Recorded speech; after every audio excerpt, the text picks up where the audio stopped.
You should pay yourself that because that's what you would pay anybody to come in and do what you're doing.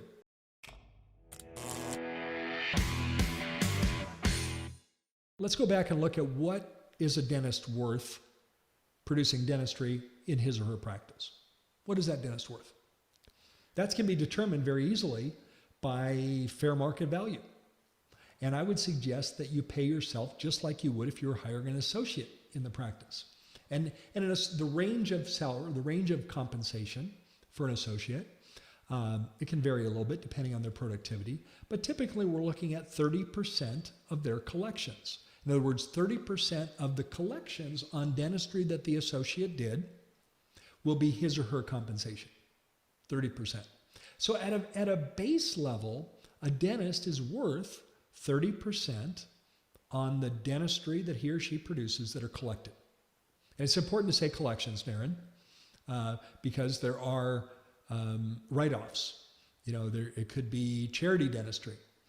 So we could choose to do dentistry for free for our team members or our family members or charity cases that we want to take on. It could be warranty work where, something you've done, you warranty and you have to redo it. The biggest adjustment for the vast majority of dentists out there are their PPO write-offs, their insurance write-offs, the difference between their usual fees and their contracted fees. That's the biggest category of write-off for sure. So a dentist is worth 30% of what he or she collects on the dentistry that he or she has provided.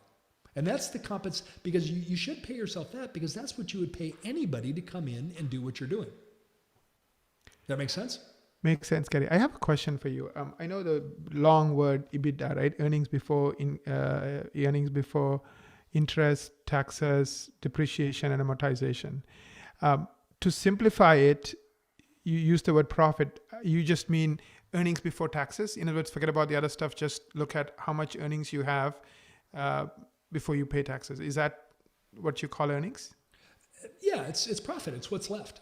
Right. It's what's left after paying yourself, because you should pay yourself, because right. if you weren't there doing it, like say hypothetically, Naren, let's I hope this never happens to any of our listeners, but let's say you have to take some time off for a surgery that you're having. You're going to have to pay a dentist to come in and do that. If you're a solo dentist, you're going to have to pay someone to come in and do that cover for you while you're out. Right. So I want you to start paying yourself. That's a good business habit to get in. Pay yourself what you would pay anyone to do what you do. Now that 30%, you can determine, you own the business, you can decide what that is. In fact, the range could be higher. It could be 35%. If you are a dentist that does more complex services, more what we call high value dentistry, it might make sense to raise that percentage a little bit. Either way, it's kind of like taking out of one pocket and putting it in another, right? Because if you're paying yourself a little bit more, and I'm not saying you're not worth more, but if you pay yourself a little bit more, then maybe your earnings will be a little bit lower as a result of it. So it's taking out of one pocket and putting it into another, because you are both of those categories.